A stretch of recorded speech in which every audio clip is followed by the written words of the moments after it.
कासेवाडीतील 26 वर्षीय तरुण लक्ष्मण खेडेकर नालासोपाऱ्यातून अचानक बेपत्ता झाल्याने विभागात खळबळ।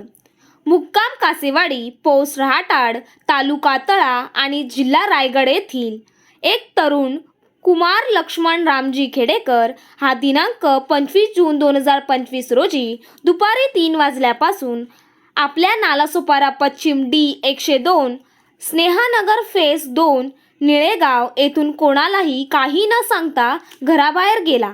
तो अद्याप आला नाही, त्यामुळे विभागात भीतीचे वातावरण निर्माण झाले आहे। याबाबतची मिसिंग तक्रार नालासोपारा पोलीस ठाण्यात केली असून कोणाला काही त्याच्याबद्दल माहिती मिळाल्यास मोबाईल क्रमांक 7709829436 आणि 9373641136 वर संपर्क करावा असे आवाहन या माध्यमातून करण्यात येत आहे।